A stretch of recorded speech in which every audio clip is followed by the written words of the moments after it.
అయితే ఒక మాట కూడా మీకు తెలియజేయాలనుకుంటున్నాను. ఒకసారి చూద్దాం. సామెతల గ్రంథం 19వ అధ్యాయము 21వ వచనం ఒకసారి చదువు పెట్టండి. సామెతల గ్రంథం 19వ అధ్యాయం 21వ వచనం. నరుని హృదయములో ఆలోచనలు అనేకములుగా పుట్టును, యెహోవా యొక్క తీర్మానమే స్థిరము. హల్లెలూయా, హల్లెలూయా. చూడండి, నరుల హృదయంలో ఆలోచనలు ఎన్నో పుడతాయట, కానీ యెహోవా తీర్మానమే స్థిరమట. చెప్పండి, యెహోవా తీర్మానమే స్థిరము. ఎందుకు ఈ మాట చెప్పిస్తున్నానంటే, మరి గత కొన్ని రోజులుగా మనం చూస్తున్నాం, మరి చాలా ఆశగా ఆతృతగా కూడా మన రాష్ట్రం అంతా కూడా ఎదురు చూశారు కదా. మరి మొన్నే మరి కిందటి నెలలో మే మాసంలో 13వ తారీఖున మరి ఆంధ్రప్రదేశ్ ఎలక్షన్స్ జరిగాయి. మరి ఎలక్షన్ జరిగిన తర్వాత మనకు రిజల్ట్ కూడా తెలుసు. అయితే మనుషులుగా మనకున్నాక అభిమానం, ప్రేమ కానీ లేకపోతే నాయకుల పట్ల, పార్టీల పట్ల వివిధ రకాలుగా ఉంటాయి. అదేం తప్పు కాదు. అయితే ఇక్కడ చూడండి, మరి ఎన్నో రీతిలో ఎంతోమంది అనుకొని ఉంటారు కదా, ఆయన గెలుస్తాడని, ఈయన గెలుస్తాడని, ఏదో వివిధ రకాలుగా మాట్లాడుకుంటుంటారు. మరి ఏం జరిగినా మనకు అనవసరం. కానీ ఇందులో వాక్యం చెప్తుంది ఏంటంట, నరుల హృదయంలో ఆలోచనలు ఎన్నో పుడతాయట, కానీ యెహోవా తీర్మానమే స్థిరము. కాబట్టి దేవుడు నిర్ణయించిన వారిని దేవుడు నియమిస్తాడు. కనుక వారు జగన్ బాగున్నాడు, చంద్రబాబు బాగున్నాడు, పవన్ కళ్యాణ్ కూడా బాగానే ఉన్నారు, కానీ మీరు నేనే బాగాలేదు కదా. వారికి హ్యాపీగా ఉన్నారు వాళ్ళంతా కూడా. వారు గెలిచినా ఓడినా పెద్ద నష్టమే లేదు. వారికి ఉండాల్సిన వాళ్ళకు ఉంటాయి. వారికి ఆతిథ్యాలు, అధికారాలు, డబ్బు, హోదా అన్నీ బాగానే ఉంటాయి. ఇక్కడ కలత చెందిన వాళ్ళు మీరు నేనే. వాళ్ళ గురించి వీళ్ళ గురించి మాట్లాడి ఎందుకు ఈ బాధ? కనుక ఆ శ్రమ ఏదో, ఆ దృష్టి ఏదో దేవుడి మీద పెట్టండి, చాలా బాగుంటుంది. దానివల్ల మీకు ఆశీర్వాదం. హల్లెలూయా. కాబట్టి వారి గురించి మీ యొక్క స్నేహాలు, సంబంధాలు, కుటుంబంలో కలహాలు, ద్వేషాలు, బాధ, వేదన ఇవన్నీ వేస్ట్. ఎందుకంటే ఈ చూస్తున్నాను కదా, చాలామంది చాలా బాధపడిపోతున్నారు, డిప్రెషన్లో కూడా ఉన్నారు కొంతమంది. ఇవన్నీ మనకి వేస్ట్ అండి. కనుక మనము ఇది యెహోవా తీర్మానమే స్థిరము. కాబట్టి దేవుడు నిర్ణయించిన వారిని దేవుడు ఎంపిక చేస్తాడు. అయితే అందులో హెచ్చుతగ్గులు, అది నిజాయితీగా యథార్థముగా చేశారా లేదా అనేది పక్కన పెట్టండి. ఎందుకంటే చూచుచున్న దేవుడు. హల్లెలూయా. కనుక దేవుడు ఉన్నవాడు, ఆయన చూస్తాడు, ఖచ్చితంగా ఎవరికి జీతాన్ని వారికి ఇస్తాడు. కనుక మనము చేయాల్సిన పని ఏంటంటే, మనందరం కూడా ఎవరు అధికారంలోకి వచ్చినప్పటికీ కూడా వారు మంచి పరిపాలన అందించాలి. హల్లెలూయా.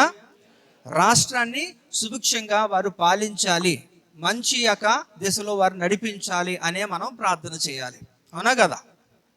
అదంటారా? అంతే. కనుక దాని గురించి అయితే మరలా ఇది చర్చ అనేది, ఈ యొక్క సంఘంలో మన పాలిటిక్స్ మనం ఎక్కువ ఎంటర్టైన్ చెయ్యం కదా. మన సంఘంలో దేవుడే ఉండాలి.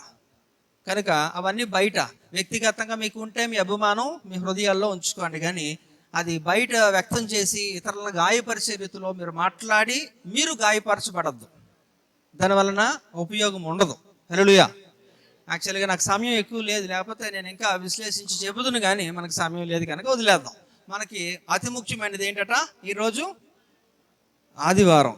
ఇంకా మనక సంఘ కాపరి మరి గడిచినాక 4 సంవత్సరాలు ఆయన మన మధ్య లేరు, కానీ ఆయన మనం జ్ఞాపకం చేసుకుంటున్నాం. కేవలం ఈ రోజే జ్ఞాపకం చేసుకోవడం కాదు, కానీ ప్రతినిత్యము కూడా మనం ఆయన్ని జ్ఞాపకం చేసుకుంటున్నాం.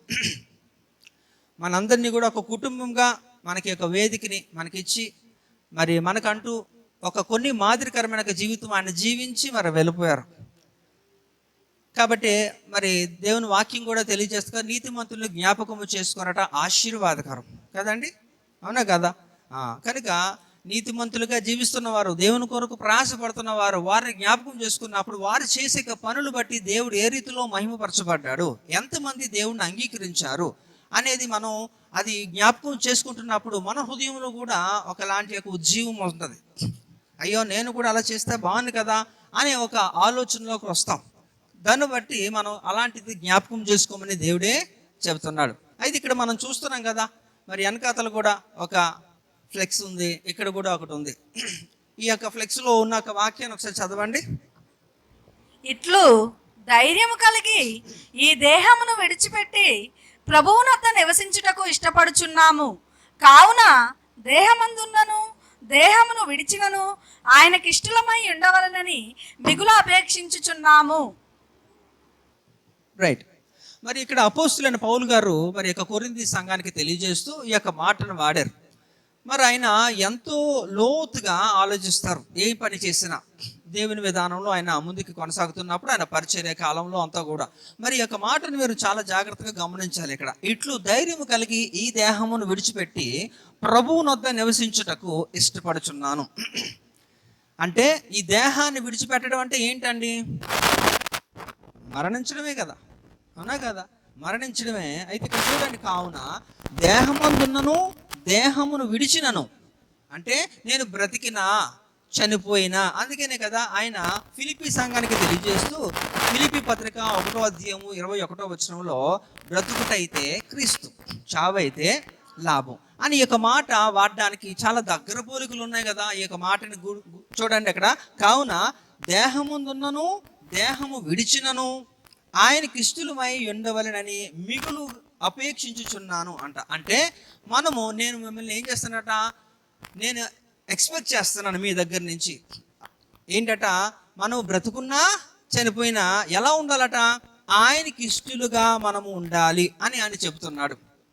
అది ఆయన నిర్ణయం కూడా తీసుకున్నాడు. కాబట్టి అలాంటి యొక్క స్టేట్మెంట్ ఆయన ఇవ్వదలిచాడు ఫిలిప్పీ సంఘానికి. బ్రతుకుటైతే క్రీస్తు, చావైతే లాభమట. అయితే ఇక్కడ మరణాన్ని ఎవరండి ఆహ్వానిస్తారు, ఎవరండి ఇష్టపడతారు? మరణాన్ని ఎవరిని ఇష్టపడతారా? అసలు అలాంటి యొక్క వాతావరణమే ఎవరికి నచ్చదు కదా. అలాంటి యొక్క మాట వింటున్నప్పుడు, మరణ వార్త లేకపోతే దుఃఖకరమైన ఒక వార్త వింటున్నప్పుడు ఎవరికి కూడా రుచించదు, అది బాధపడతారు వారు. ఎందుకంటే అక్కడ పరిస్థితి అంతా కూడా ఎలా ఉంటుందంటే చాలా విచారకరంగా దుఃఖ సాగరంలో వారు ఉండిపోతారు. కనుక ఎక్కడన్నా సంతోషంగా ఎంజాయ్ చేస్తూ ఏదైనా పార్టీలు అయితే వెళ్ళడానికి ఇష్టపడతారు, కానీ దుఃఖం ఉంటున్నప్పుడు ఒక మరణకరమైన పరిస్థితుల్లో అలాంటి యొక్క విచారకరమైన సందర్భాల్లో మనుషులు వెళ్ళడానికి కూడా చాలా భయపడతారు, బాధపడతారు, అభ్యంతర పడుతుంటారు కూడా. అయితే ఇక్కడ మరణం ఎలా ఉంటుందంట, లాభముగా ఉంటుందట. అసలు మరణం అంటే ఏంటో కూడా కొన్ని విషయాలు త్వరగా మనం తెలుసుకుందాం. మనం వింటూనే ఉంటాం, ఇలాంటివి చాలా మనం వింటూ ఉంటాం. అయినప్పటికీ కూడా ఈరోజు ప్రత్యేకించి కొన్ని విషయాలు మరి దేవుడు చనిపోయిన వారి నిమిత్తమే కానీ మన బ్రతుకున్న మనకి కూడా దేవుడు హెచ్చరికలు చేస్తూ కొన్ని యొక్క మాటలు ఆయన తెలియజేస్తున్నది జాగ్రత్తగా మనము ఏం చేసుకోవాలట, మన హృదయంలో భద్రం చేసుకోవాలి. అయితే ఇక్కడ మరణం అనే మాటకు బైబిల్లో అర్థం ఏంటంటే అక్కడ విడదీయుట అంటే వేరు చేయడము, విడదీయుట అనేది ఇక్కడ బైబిల్ చెప్తుంది. అయితే ఇక్కడ బైబిల్ చూడండి, ఏ గ్రంథం కూడా ఎంత విశ్లేషించదండి మరణాన్ని గురించి, లేదా మరణం తర్వాత ఏం జరుగుతుంది అనేది. కానీ బైబిల్ మాత్రం చాలా స్పష్టంగా తేటగా చెబుతున్న మాటలు.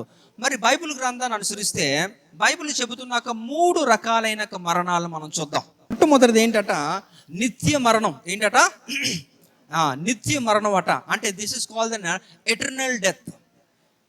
ఇది నిత్య మరణానికి ఒక మరణం గురించి అక్కడ చెబుతుంది. రెండో మరణం ఏం చెప్తుంది అంటే ఆత్మీయ మరణం, ద స్పిరిచువల్ డెత్.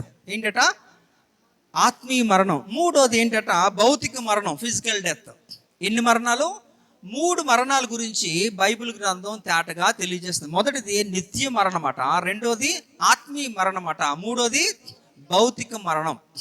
సో సాధారణంగా క్రైస్తవులకి ఈ యొక్క పరిభాష అర్థమవుతుంది, వీటి గురించి కొంచెం అవగాహన ఉండొచ్చు. కానీ అన్యులు అన్నవారికి ఇందులో ఒకదాని గురించే తెలుసు. ఏంటది?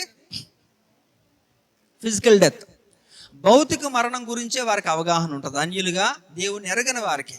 కానీ ఇక్కడ దేవుడు తెలియజేస్తున్న విషయం మనకి ఆలోచన చేస్తే 3 మరణాలు. ఒకటి ఏంటట నిత్య మరణము, ఇంకొకటి ఆత్మీయ మరణము, ఇంకొకటి ఇప్పుడు మనం ఆలోచిద్దాం, ఎందుకు దేవుడు ఈ యొక్క మాటల్ని మనకి తెలియజేస్తున్నాడు, దీనివల్ల మనకి ఏంటి అంటే, ఇక్కడ ఎఫెసీ రాసిన పత్రిక 2వ అధ్యాయంలో 1వ వచనంలో అపోస్తలుడు పౌలు గారు తెలియజేస్తున్న మాటను కూడా ఒకసారి పరిశీలన చేద్దాం. చూడండి, 2వ అధ్యాయము 1వ వచనం. మీ అపరాధముల చేతను పాపముల చేతను మీరు చచ్చిన వారై ఉండగా ఆయన మిమ్మును క్రీస్తుతో కూడా బ్రతికించెను. హల్లెలూయా. కాబట్టి మన అపరాధముల చేత మనం ఏమైపోమట, చచ్చిన వారుగా ఉన్నాము. ఇక్కడ ఈ విషయానికి వస్తే ఇది ఒక కాంట్రడిక్టరీ సబ్జెక్ట్ లాగా ఉంటుంది, అంటే ఒక వైరుధ్యం కలిగించే రీతిలో ఉంటుంది. ఇప్పుడు మనం చచ్చిన వారు అంటే చచ్చిన వాడే మాట్లాడతాడా? ఏమైనా స్పందన ఉంటుందా? ఉండదు కదా. అయితే ఈ మాటని అన్యుల దగ్గర మాట్లాడితే వారు ఏమంటారో, అదేంటంటే అలా మాట్లాడుతున్నారు, బ్రతికి ఉన్నారు కదా అంటే వాడికి తెలియదు. ఎందుకంటే వాడికి తెలిసింది 3 మరణాల్లో ఒకటే మరణం, ఏంటది? భౌతిక మరణం గురించి వారికి తెలుసు. కానీ ఈ ఆత్మీయ మరణం అనేది ఒకటి ఉంటుందని, లేకపోతే ఈ యొక్క నిత్య మరణం అనేది ఒకటి ఉంటుందని వారికి తెలియనందున వారికి కొంచెం కన్ఫ్యూజనే ఉంటుంది. కానీ దేవుడు వాక్యం మనకి తెలియజేస్తున్నట 3 ఏంటంటే ఆత్మీయ మరణం ఉంటుంది, నిత్య మరణం ఉంటుంది, భౌతిక మరణం కూడా ఉంటుంది. కనుక ఇక్కడ దేవుడు తెలియజేస్తున్న విషయంలో మనం చూస్తే ఒక గొప్ప వ్యక్తి, ఒక గొప్ప దైవజనుడు స్పర్జన్ అనే ఒక వ్యక్తి, చార్ల్స్ స్పర్జన్ అనే ఒక వ్యక్తి, ఆయన తెలియజేస్తున్నాడు ఒక మాట. అంటాడు ఆయనట, living without Christ is breathing death అట. అంటే క్రీస్తు లేకుండా బ్రతికేవాడు మరణాన్ని శ్వాసిస్తున్నాడు అని అర్థం. అంటే అందుకనే ఇక్కడ క్రీస్తు లేకుండా మనం జీవిస్తే మనము చచ్చిన వారితో సమానమే. అందుకనే కదా దేవుడు చెప్తున్నాడు యోహాను సువార్త 14:6, నేను పదే పదే మీకు గుర్తు చేస్తా ఉంటాను, నేనే మార్గము సత్యము జీవము, నా ద్వారా తప్ప ఎవరు. అంటే పరలోకం మనం వెళ్ళాలంటే ఖచ్చితంగా అది యేసు ప్రభు ద్వారానే అవుతుంది. ఎందుకంటే ఆయనే మార్గము, ఆయన మనల్ని అక్కడికి తీసుకుని వెళ్ళగల సమర్థుడు యేసు ప్రభు వారు. కనుక ఇక్కడ ఇవన్నీ కూడా మనం ఒకసారి జ్ఞాపకంలోకి చేసుకుందాం. ఇది మొట్టమొదటిగా ఈ యొక్క 3 విషయాల గురించి కూడా మనం కొంచెం లోతుగా విశ్లేషిద్దాం. మొట్టమొదటిది ఏంటదా? నిత్య మరణం గురించి మనం మాట్లాడితే, దేవునికి విధేయత చూపకుండా, దేవునికి లోబడకుండా, దేవుని పిలుపును ఖాతరు చేయకుండా, ఇంకా దేవుని వాక్యమును తృణీకరిస్తూ ఎవరైతే జీవిస్తారో వారు దేనికి పాత్రులు అవుతారట? నిత్య మరణానికి పాత్రులు అవుతారు. అందుకని నేను మీకు ఇవన్నీ కూడా చాలా సందర్భాల్లో మనకి వస్తూనే ఉంటాం, మాట్లాడుతూనే ఉంటాం. 1 జాన్లో, 1 యోహాను పత్రికలో మనం మాట్లాడుకున్న 5వ అధ్యాయంలో ఏంటంట, 2 రకాలైన మరణాలు మనం చూసాం కదా. మరణకరమైన పాపము, మరణకరము కాని పాపం అనేది. ఈ మరణకరమైన పాపంలోకి ఎవరు వెళ్తారంటే కృపకు మూలముగు ఆత్మను తృణీకరించిన వాడు, అంటే దేవుని తృణీకరించిన వారు, దేవునికి వ్యతిరేకముగా వారు జీవిస్తూ, దేవుని వాక్యాన్ని వారు నమ్మకుండా విశ్వసించకుండా తృణీకరించిన వారు ఎందుకు పాత్రలు అవుతారట? మరణకరమైన పాపములోకి వెళ్ళిపోతారు. పాపముల్లో కూడా క్షమించబడినవి, క్షమించబడనివి కూడా ఉన్నాయి. అయితే ఇక్కడ నిత్య మరణానికి ఎవరు వెళ్తారంటే దేవుడు తృణీకరించిన వారు. దేవుడు నాకు వద్దు అని విశ్వాసము సన్నగిల్లిపోయి వారు దేవుని యొక్క పిలుపుకు లోబడకుండా వారు నిర్లక్ష్య భావంతో వారు జీవిస్తున్న ప్రజలందరూ కూడా దేనికి పాత్రలు అవుతారంటే ఈ యొక్క నిత్య మరణానికి పాత్రలు అవుతారు. అలాగే రెండో విషయాన్ని కూడా చూస్తే, అందుకనే చూడండి ఇక్కడ ప్రసంగి గ్రంథము 12వ అధ్యాయము 7వ వచనములో మన అందరికీ తెలిసిన మాట, మన్నైనది వెనుకట వలె మరలా భూమికి చేరును, ఆత్మ దాన్ని దయచేయు దేవుని యొద్దకు మరలా పోవును. ఇది ఇక్కడ దేని గురించి మాట్లాడుతుందంటే ఇది భౌతిక మరణం గురించి మాట్లాడుతుంది. ఎందుకంటే మనల్ని దేవుడు సృష్టించాడు, మట్టితో చేశాడు. అయితే ఆ మట్టితో చేసినప్పటికీ కూడా దేవుని యొక్క ఆత్మను ఏం చేశారట? మనలో పెట్టాడు. అయితే అది ఎక్కడికి వెళ్ళిపోద్ది? మట్టిలో చేరిపోద్ది. కానీ దేవుడు దయచేసి నాకు ఆత్మ ఎక్కడికి వెళ్తుందట? మరలా దేవుని యొద్దకే వెళ్ళిపోతుంది. కాబట్టి ఇక్కడ ఈ విషయాన్ని కూడా మనం గమనించాలి. అంటే శరీరం నుండి ఆత్మ వేరైపోవడం, శరీరం నుంచి ఎప్పుడైతే ఆత్మ వేరైపోతుందో భౌతిక మరణము వాడికి సంభవిస్తుంది. అంటే మరణం వాడికి లోనవుతాడు. అలాగే ప్రకటన గ్రంథము 20వ అధ్యాయము 14వ వచనం కూడా ఒకసారి చూడండి. మరణమును మృతుల లోకమును అగ్నిగుండములో పడవేయబడెను. ఈ అగ్నిగుండము 2వ మరణము. రైట్, ఇది ఏంటట? ఈ అగ్నిగుండము 2వ మరణము. అంటే ఇక్కడ మీరు అర్థం చేసుకోవాల్సింది ఏంటంటే ఇక్కడ 2వ మరణానికి కూడా వారు ఇదైపోతారు. ఇక్కడ మనం నిత్య మరణానికి ఎవరైతే లోనవుతారంటే దేవుడిని ఖాతరు చేయకుండా తృణీకరిస్తూ విశ్వాసంలో సన్నగిల్లిపోయినప్పుడు, అలాగే శరీరం నుంచి ఆత్మ వేరైపోయి మన్నైనది మన్నులో కలిసిపోయినప్పుడు, ఈ యొక్క భౌతిక మరణం వారికి సంభవిస్తుంది. అయితే ఇక్కడ నా ప్రశ్న ఏంటంటే, మీరు చూడండి, ఇక్కడ ఈ వాక్య భాగాన్ని ఒకసారి పరిశీలన చేస్తే, కావున దేహమందున్నను దేహమును విడిచినను, అంటే మీరు బ్రతుకున్నా చనిపోయినప్పటికీ కూడా ఆయనకి ఇష్టలమై ఉండవలనని మిగులు అపేక్షించుచున్నాను. మనం బ్రతుకున్నా చనిపోయినా ఎవరికి ఇష్టలుగా ఉండాలట? దేవునికి ఇష్టలై ఉండాలి. దేవునికి ఇష్టలై ఉంటే మాత్రమే మీరు మరణం నుంచి తప్పించబడతారు. భౌతిక మరణాన్ని ఎవరు కూడా ఆపలేరు. ప్రతి ఒక్కరు కూడా ఆ మరణంలోకి వెళ్ళాల్సిందే. అయితే ఇక్కడ మనం ఆలోచన చేస్తే, నేను మొట్టమొదటిగా చెప్పినప్పుడు అందరూ కూడా సంతోషాన్ని, సమాధానాన్ని కోరుకుంటారు, దాన్ని ఇష్టపడతారు, కానీ మరణాన్ని ఎవరు కూడా ఇష్టపడరు. లోకమంతా కూడా మరణం అంటే భయం, కానీ ఒక క్రైస్తవుడు మాత్రమే మరణాన్ని ఏం చేస్తాడట? ఎదుర్కొంటాడు. హల్లెలూయా. ఎందుకంటే ఆ వ్యక్తికి నిరీక్షణ ఉంటుంది, విశ్వాసం ఉంటుంది. ఎందుకంటే ఖచ్చితంగా నేను ఎక్కడికి వెళ్తాను? నా దేవుడి దగ్గరికి వెళ్తాను. ఎందుకంటే వాడికి ఒక స్పృహ ఉంటుంది. ఫిలిప్పీ రాసిన పత్రిక 3:20 మనకు తెలుసు, మన పౌరస్థితి ఏంటట? పరలోకము. We are the citizens of heaven. కాబట్టి మన స్థితి ఎక్కడ ఉంది? మనక స్థలం ఏది? మన ఇల్లు ఏది అంటే అది పరలోకంలో ఉంది అనే ఒక స్పృహ కలిగి జీవిస్తాడు. కనుక వాడు మాత్రము క్రైస్తవుడిగా జీవించిన వాడు, విశ్వాసిగా ఉంటున్న వ్యక్తి ఎప్పుడు కూడా మరణాన్ని చూసి భయపడ్డు, దాన్ని ఎదుర్కొంటాడు సంతోషంగా. తాత్కాలికమైన విచారమే, దుఃఖమే, కానీ ఎందుకంటే ఒక నిరీక్షణ, ఒకరోజు ఖచ్చితంగా నేను మా వారిని అందరినీ కూడా చూస్తాను, నేను దేవుణ్ణి చూడబోతున్నాను, దేవుని దగ్గరికి వెళ్తాను అనే ఒక నిరీక్షణతో వారు బ్రతుకుతారు. కాబట్టి సో దేవునికి అనేక పేర్లు ఉన్నాయి.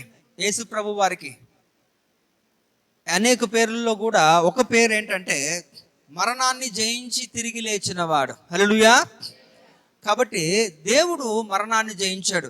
ఏ మనిషి కూడా మరణాన్ని జయించలేదు. అయితే మీరు అనొచ్చేమో, చాలామంది మరి చనిపోయి కూడా బ్రతికారు కదండి, బైబిల్లోనే ఎన్నో ఆధారాలు ఉన్నాయి కదని అంటే, మరలా చచ్చారు కదా. వాస్తవమే, వారు బ్రతికారు కానీ మరలా చనిపోయారు. కానీ యేసు ప్రభు మాత్రమే మరణాన్ని తిరిగి లేచినవాడు. హల్లెలూయా. కాబట్టి ఆ యేసులో ఉన్నవారందరూ కూడా ఆయనతో పాటు మరలా లేస్తారు. దాన్నే పునరుద్ధానం అంటాం. మన సంఘం పేరు కూడా ఏంటండి? పునరుద్ధాన యేసు పరిచర్య కదండి, రెసరెక్టెడ్ క్రైస్ట్ మినిస్ట్రీ. కాబట్టి మనము ఎవరిని ప్రకటిస్తున్నాము? పునరుద్ధానుడైన యేసును ప్రకటిస్తున్నాం. చచ్చిపోయిన శవాన్ని గురించి మనం మాట్లాడలే, తిరిగి లేచిన వీరుడి గురించి మాట్లాడుతున్నాం. అయితే అదే రీతిలో మనము కూడా ఒకరోజు మనం కూడా అది ఎదుర్కోవాలి. కాబట్టి నేను చెబుతున్నాను, నిజమైన విశ్వాస అయితే ఖచ్చితంగా ఆ మరణానికి భయపడడు. ఎప్పుడు కూడా మరణాన్ని గురించి భయపడడు. అయితే ఇక్కడ లైఫ్ ఈజ్ ఎ జర్నీ కదండి. ఈ యొక్క జీవితము అనేది ఒక ప్రయాణం లాంటిది. ఎక్కడి నుంచి అట? From birth to death. జీవితం అనేది ఏంటట? జననము నుంచి మరణం వరకు కూడా ఒక ప్రయాణము. ఈ మధ్యలో ఉంటున్నదే జీవితం, అంతే. కానీ క్రైస్తవుడికి బాగా తెలిసిన విషయం ఏంటంటే, మనకి యాక్చువల్ జీవితం ఏంటట? మన జీవితం ఎప్పుడు ప్రారంభమవుతుందంటే మరణము తర్వాత. హల్లెలూయా. ఎంతమందికి ఆ నిరీక్షణ ఉందండి? అయితే నేను అంటాను, ఇక్కడ యేసు ప్రభు వారు ఒక మాట అంటారు కదా, నా తండ్రి ఎంట అనేక నివాసములు కలవు, నేను వెళ్ళి మీకు స్థలములు సిద్ధపరచుటకు వెళుచున్నాను, లేని ఎడల మీరు మాతో చెప్పండి అని ముందుగానే మన కొరకు ఒక స్థలాన్ని సిద్ధపరచడానికి యేసు ప్రభు వారు వెళ్ళినట్లు, మన సేవకులు కూడా మన గురించి యేసు ప్రభుకి ఒక మంచి రిపోర్ట్ చెప్పడానికి 4 ఏళ్ల ముందే వెళ్ళిపోయారు ఆయన. హల్లెలూయా. కాబట్టి ఇది కొంచెం దుఃఖకరమైన విషయం అయినప్పటికీ కూడా ఇది తాత్కాలికమైన దుఃఖమే కదండి. ఎందుకంటే మనందరికీ ఏముందట? ఒక గొప్ప నిరీక్షణ ఉంది. అందుకని అపోస్తలుడు పౌలు గారు దెస్సలోనిక సంఘానికి తెలియజేస్తూ, మొదటి దెస్సలోనిక పత్రిక 4:13-14 ఆయన ఒక మాట తెలియజేస్తారు. చూడండి ఒకసారి.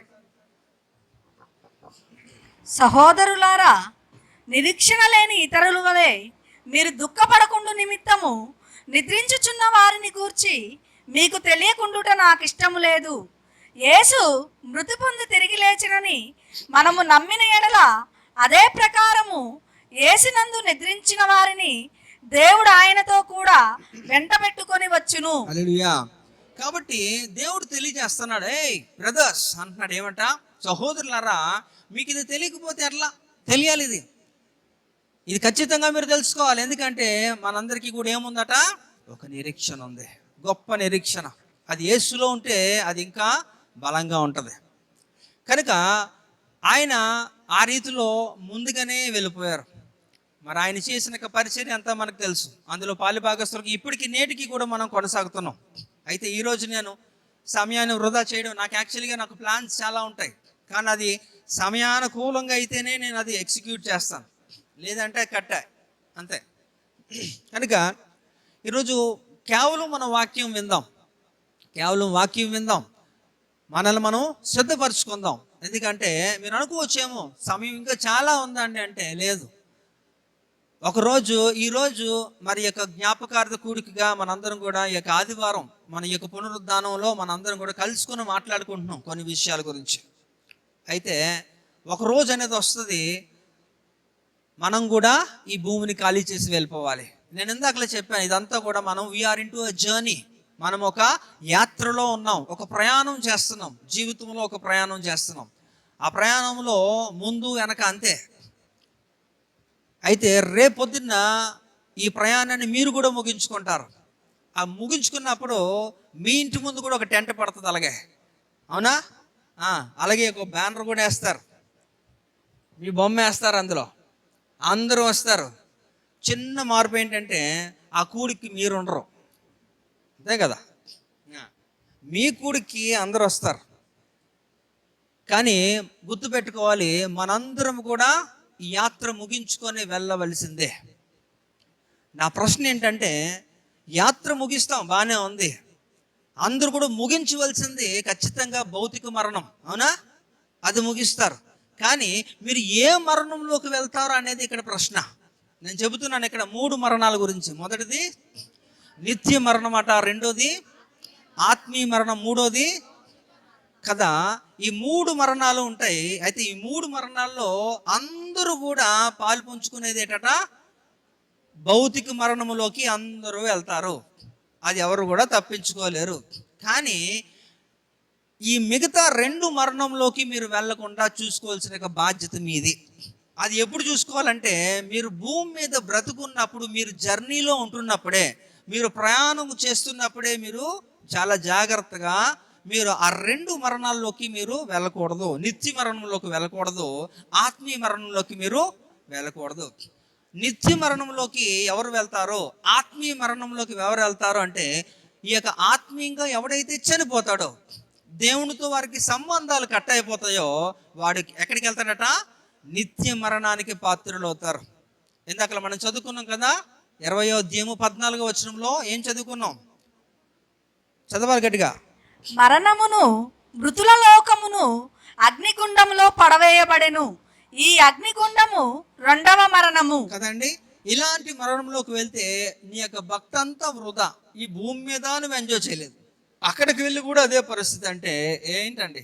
కనుక ఈ యొక్క మీకు దేవుడు ఇచ్చిన కొద్దిపాటి జీవితంలో, ఈ జీవితంలోనే మీరు ఒక నిర్ణయం తీసుకోవాలి.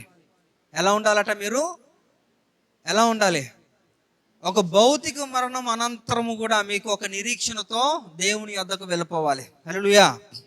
అయితే ఇక్కడ చూడండి, ఎవరు ధన్యులు అంటే, ఇక్కడ ప్రకటన గ్రంథం 14వ అధ్యాయము 13వ వచనంలో ఒక మాట తెలియజేస్తున్నాడు. ప్రకటన గ్రంథం 14:13.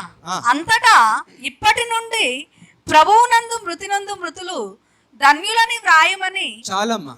ఎవరట? ప్రభువునందు మృతులు ధన్యులు.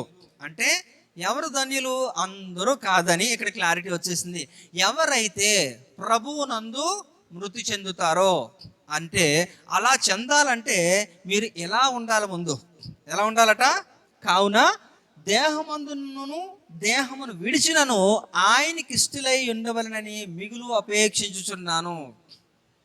అందరూ బ్రతుకుతారండి, మనం బ్రతుకుతాం, అన్యులు బ్రతుకుతారు, అందరూ ఈ భూమి మీద బ్రతుకుతారు. కానీ వారి అంతము, వారి యొక్క ప్రయాణము ముగిసే కాలానికి వారు ఏ స్థితిలో ఉంటారో, ఎలాంటి యొక్క దాంట్లోకి వారు వెళ్తారు అనేది ఇక్కడ ప్రశ్న. నేను చెబుతున్నాను, వారికి అవగాహన లేదు, కానీ మీకు అవగాహన ఉంది.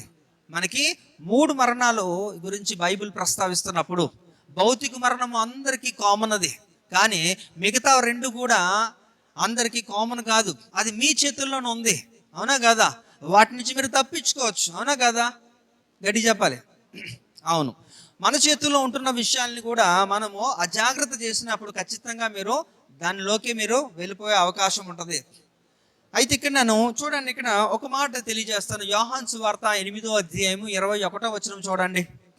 మరి ఒకప్పుడు ఆయన, నేను వెళ్ళిపోవచ్చున్నాను, మీరు నన్ను వెతుకుదురు గాని మీ పాపములోనే ఉండి చనిపోవుదురు, నేను వెళ్ళు చోటికి మీరు రాలేరని వారితో చెప్పాను. రైట్, అంటే నీ యొక్క జర్నీలో, ఈ యొక్క ప్రయాణం కాలంలో నువ్వు ఆయన్ని నిర్లక్ష్యపరిచినప్పుడు, ఆయనకు వ్యతిరేకంగా జీవించినప్పుడు, నువ్వు పాపంలో ఉంటున్నప్పుడు ఆయన వెతికిన ఉపయోగం ఉండదు.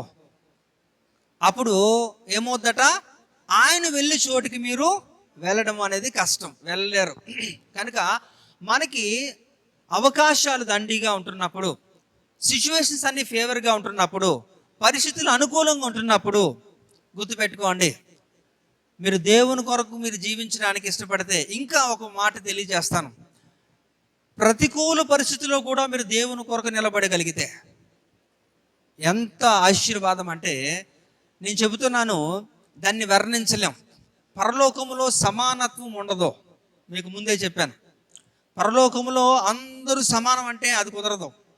అక్కడ స్థితులు మారుతుంది, అంతస్తులు ఉంటాయి, ఇంకా మనకు ఒక పొజిషన్ ఉంటుంది. కనుక ఆ పొజిషన్ని మనం నిలబెట్టుకోవాలి, సాధించుకోవాలంటే మీరు బ్రతుకుంటున్నప్పుడే మీ జీవిత ప్రయాణంలోనే మీరు అది ఏం చేసుకోవాలట, అది మీరు పొందుకోవాలి. అయితే నేను ఒక మాట చెప్పి నేను ముందుకు వెళ్తాను. మరి మన పాస్టర్ గారి గురించి మాట్లాడడానికి చాలా సమయం ఉంది, కానీ సమయం లేదు, ఎంతో మాట్లాడచ్చు. ఇప్పుడు మనకు తెలుసు విషయం అంతా కూడా.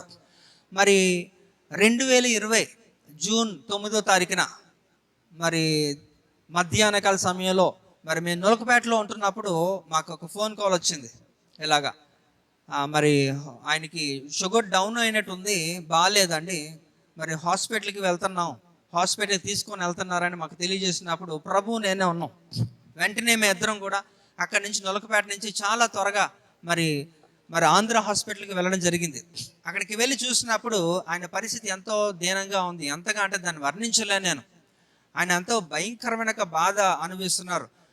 ఆయన స్పృహలో ఉన్నప్పటికీ కూడా కళ్ళు తెరవలేని పరిస్థితిలో ఉన్నారు. మరి ఆయనకి ట్రీట్మెంట్ ఏదో చేస్తున్నారు, బయటే ఉన్నారు, ఐసీయూ లేరు. చూస్తున్నప్పుడు ఆయన బాధ చూసి, ఎందుకంటే ఆయన ఏ రీతిలో చనిపోయారు అనేది మరి హాస్పిటల్ సిబ్బంది వారు ఒక ధృవీకరించాలి, ఒక సర్టిఫికేట్ ఇవ్వాలి, ఇది దేని నిమిత్తం ఆయన ఎక్స్పైర్ అయ్యారు అనేది. మరి హార్ట్కి సంబంధించినది ఒక మెడికల్ టర్మ్స్లో, అది మీకు చెప్పినా మీకు అర్థం కాదు. చూడండి, మనిషి బ్రతికిన అంటే మనం పుట్టిన దగ్గర నుంచి కూడా మనం చనిపోయే వరకు కూడా నిరంతరము కూడా మన శరీరములో ఒక అవయవం పనిచేస్తుంది, అది గుండె. అది నిరంతరము కూడా పని చేయాలి. అది కొంచెం రెస్ట్ తీసుకున్నా రెస్ట్ ఇన్ పీసే, అంతే.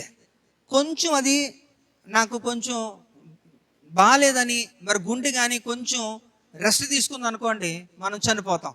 కనుక మనం చనిపోయే వరకు కూడా ఇవ్వబడిన ఒక సమయంలో మనం కూడా సిద్ధపడాలి. ఒకరోజు మనం కూడా ఆ ప్రయాణం ముగించుకొని మనం కూడా వెళ్ళాలి. అది ఎలా వెళ్తామో అనేది మనకు తెలియదు, కానీ అయితే వెళ్ళడానికి సిద్ధపడాలి. హల్లెలూయా. సిద్ధపడకుండా ఎవరైతే వెళ్తారో ఖచ్చితంగా మరి మనం మాట్లాడుకున్నాక మూడిట్లో ఆ మూడు కూడా అందులో ఉంటాడు. భౌతికంగా అందరూ చనిపోతారు, ఆత్మీయంగా నువ్వు దేవునితో సంబంధం కట్ అయిపోయినప్పుడు నిత్య మరణానికే కదా పాత్రులు అవుతాం. కాబట్టి దేవుడు ఇచ్చిన కొద్ది సమయాన్ని, ఆ కొద్దిపాటి జీవితాన్ని సంపూర్ణంగా మనం సద్వినియోగం చేసుకోవాలి. హల్లెలూయా. అందుకే దేవుడు హెచ్చరిస్తూ ఉంటాడు. నేనైతే ఎప్పుడు కూడా మీకు రిమైండ్ చేస్తూనే ఉంటాను ఒక వాక్య భాగాన్ని. ఎఫెసీ రాసిన పత్రిక 5వ అధ్యాయము 15వ వచనంలో ఏంటట, దినములు చెడ్డవి కనుక. దినములు చెడ్డవి గుర్తుపెట్టుకోండి. మీరు అనుకుంటున్నారేమో ద డేస్ ఆర్ గుడ్ అనుకోవద్దు, ద డేస్ ఆర్ ఈవిల్. ఎందుకంటే అవి భయంకరమైన రోజులు. ఇక మీదట మనము ప్రయాణం చేసేవి ఇంకా భయంకరం కనుక సమయాన్ని అంత మాత్రము వృధా చేయొద్దు, సద్వినియోగం చేసుకోండి. ఎలా ఉండాలట? జ్ఞానుల వలె ఉండాలి కానీ అజ్ఞానుల వలె ఉండొద్దని కూడా చెప్తున్నాడు. జాగ్రత్తగా చూసుకోవాలట. అయితే కొన్ని కారణాలు మాత్రం మనం చూసుకొని ఆ తర్వాత ఎలాంటి మరణంలోకి మనం వెళ్ళాలో కూడా కొన్ని వాక్యాలు చూసి మనం ముగించుకుందాం. ఇక్కడ చూద్దాము. మొదటి దినవృత్తాంతాలు 10వ అధ్యాయము 13-14 వచనాలు చూడండి.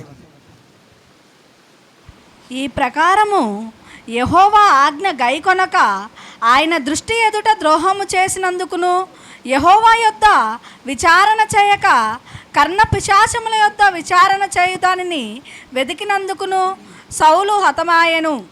అందు నిమిత్తము యెహోవా అతనికి మరణశిక్ష విధించి రాజ్యమును యెషయ కుమారుడైన దావీదు వశము చేసెను. హల్లెలూయా. ఇక్కడ చూడండి, ఎక్కడ ఒక సౌలు అనే ఒక ఇశ్రాయేల్ దేశాన్ని మొట్టమొదటిగా 40 సంవత్సరాలు పాలించిన రాజు. మరి ఆయన గురించి ఇక్కడ ఏం చెప్తున్నారంటే, ఈ ప్రకారము యెహోవా ఆజ్ఞ గైకొనక.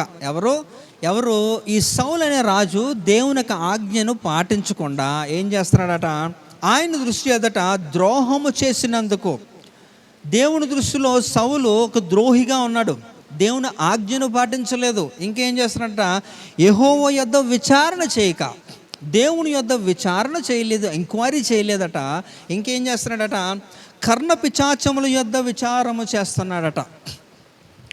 దేవునికి ఇష్టము లేనిది దేవుడు ఇలాంటి వారికి ఒక జాబితా పెట్టాడు, ఒక లిస్టు పెట్టాడు. ఆ లిస్టులో వేసాడు, వారందరూ కూడా రెండో మరణానికి పాత్రులు అని కూడా దేవుడు తెలియజేస్తున్నాడు కదా. ప్రకటన గ్రంథం 21వ అధ్యాయము 8వ వచనంలో 8 క్యారెక్టర్లో మంత్రగాళ్ళ గురించి అక్కడ రాయబడింది. అవునా? మాంత్రికులు. ఇక్కడ కర్ణపిశాచం అంటే ఇలాంటి సంబంధించిన విషయాల్లో ఇలాంటి వారిని ఒకప్పుడు ఇక సౌలు ఏం చేశాడట? వారిని బహిష్కరించాడు, ఊరి నుంచి బహిష్కరించాడు. అలాంటి వారి దగ్గరికే వెళ్ళి విచారణ చేస్తున్నాడు. ఎవరి దగ్గర చేయాలంట? దేవుని దగ్గర, దేవుని సన్నిధిలో విచారణ చేయవలసిన సౌలు ఎవరి దగ్గర చేస్తున్నాడట? కర్ణపిశాచము దగ్గర విచారణ చేస్తున్నాడు. ఆయన చేసిన తప్పులు ఏంటంటే, దేవుని ఆజ్ఞను గైకొనలేదు, దేవుని దృష్టిలో ఎలా ఉన్నాడట? ద్రోహిగా ఉన్నాడు. ఇంకా ఎవరి దగ్గర విచారణ చేయాలి? యెహోవా యొద్ద విచారణ చేయాల్సింది పోయి కర్ణపిశాచము దగ్గర విచారణ చేస్తున్నాడు. ఇంకా అందుకు హతమైపోయాడట. హతము అంటే వాడు చేసిన తప్పులకి దేవుడు ఏమి నిర్ణయం తీసుకున్నాడంటే, అందు నిమిత్తము యెహోవా అతనికి మరణశిక్ష విధించి రాజ్యమును యెషయ కుమారుడైన దావీదు వశము చేసెను. అందు నిమిత్తము అంటే based on all this mistakes, ఇవన్నీ కూడా ఏవైతే తప్పులుగా పరిగణించారో, ద్రోహము, దేవుని దృష్టిలో ద్రోహము చేశాడు, దేవుని దగ్గర విచారణ చేయలేదు, కర్ణపిశాచం దగ్గర విచారణ చేస్తూ ఇంకా దేవుని ఆజ్ఞను గైకొనలేదు. అందు నిమిత్తము దేవుడు ఏం చేశాడట? ఆయనకి మరణశిక్ష విధించాడు. అయితే ఒక్కసారిగా ఆయనకి శిక్ష విధించబడలేదు. 40 సంవత్సరాలు పాలించాడు కదా, ఒక రాజుగా ఉన్నాడు కదా. అనేక తప్పులు చేసినప్పటికీ కూడా ఆయన రాజ్యాన్ని దేవుడు తీసివేయలేదు. ఎందుకో తెలుసా? ఆయనకి అవకాశాన్ని ఇచ్చాడు సరి చేసుకోవడానికి. But he rejected, he ignored. ఆయన దేవుడిని నిర్లక్ష్య భావంతో చూశాడు. ఎవరు ప్రవక్తలు వచ్చి చెబుతున్నప్పుడు కూడా పెద్దగా, సమూయేలు చెప్పినప్పుడు కూడా పెద్దగా కవర్ చేసుకున్నాడు కానీ సరి చేసుకోలేదు. దాని నిమిత్తము దేవుడు నియమించిన శిక్ష ఏంటట? మరణశిక్ష. అంటే ఇక్కడ సౌలు ఎలా కనబడుతున్నాడంటే ఒక మూర్ఖుడు. అవునా?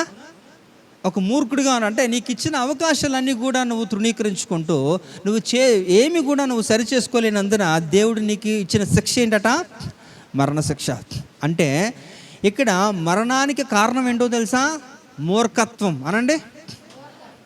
మూర్ఖుల గురించి దేవుడు ఎప్పుడు కూడా మంచిగా చెప్పలేదు. వారికి అంత సులువుగా రక్షణ దొరుకుతుందని కూడా దేవుడు చెప్పలే. మూర్ఖుల్ని మార్చడం కష్టం. మూర్ఖులు త్వరగా మారరు, వారి నాశనానికి పాత్రులు. ఆ రీతిలో ఆ జాబితాలోకి ఇక సౌలు వెళ్ళిపోయాడు. సౌలు కూడా ఒక మూర్ఖుడుగా ఉన్నాడు కాబట్టి తనకి దేవుడు నియమించిన శిక్ష ఏంటట? మరణశిక్ష. ఇంకొక కారణాన్ని చూద్దాం. అంటే మొట్టమొదటిగా ఈ యొక్క మరణానికి కారణం ఏంటట? మూర్ఖత్వం. మూర్ఖులుగా ఎవరైతే ఉన్నారో వారి యొక్క వైఖరి మార్చుకోలేని వారందరికీ కూడా ఖచ్చితంగా ఇది తటస్థిస్తుందని కూడా దేవుడు తెలియజేస్తాడు. కాబట్టి జాగ్రత్త. నీకు అవకాశం ఉంటున్నప్పుడు దేవుని సన్నిధిని నువ్వు మానకుండా రా, దానివల్ల నీకు ఆశీర్వాదం. అంతేగాని నీకు అన్నీ బాగుంటున్నప్పుడు, నీకు ఆరోగ్యం బాగుంటున్నప్పుడు కూడా నువ్వు రాలేని పరిస్థితిలో ఉంటూ, ఎప్పుడో నాకు అవకాశం ఉంటున్నప్పుడు లేకపోతే నాకు నచ్చినప్పుడు వద్దాం అనుకుంటే ఆ సమయంలో దేవుడు ఉండడు. దేవుడు ఇంకా నీకు ఇస్తాడు, సమయం ఇస్తాడు అనుకుంటే అది నీ యొక్క పొరపాటే. కాబట్టి మీరు తెలుసుకోవాలి. రెండో విషయాన్ని కూడా చూద్దాం. అపోస్తుల కార్యం 5వ అధ్యాయము 3వ వచనం చూడండి. అప్పుడు పేతురు, అననీయ, నీ భూమి వెలలో కొంత దాచుకొని పరిశుద్ధాత్మను మోసపుచ్చుటకు సాతాను ఎందుకు నీ హృదయమును ప్రేరేపించెను? చాలమ్మా, ఇక అందరికీ కూడా బాగా తెలిసిన ఒక వాక్య భాగం కదా. ఎవరండి? అనన్య సఫీరా అనేవాళ్ళు ఒక కప్పులు, ఒక భార్య భర్తలు ఇద్దరు కూడా. మరి ఈ యొక్క ఆదిమ సంఘములో మొట్టమొదటిగా మరి శిష్యుల చేత మరి దేవుడు ఆ గొప్ప పరిచర్యని ప్రారంభించిన కాలంలో మొదటి శతాబ్దం దాదాపు 4వ శతాబ్దం వరకు కూడా మరి ఈ యొక్క కాలంలో మరి పేతురు ద్వారా అనేకమైన అద్భుత కార్యములు దేవుడు చేస్తున్నప్పుడు మరి ఆ సంఘములో చేర్చబడిన అనన్య సఫీరా అన్నవారు కూడా వారు ఏం చేశారట, వారికంటూ కొంత భూమి ఉంది. మనకి స్టోరీ తెలుసు.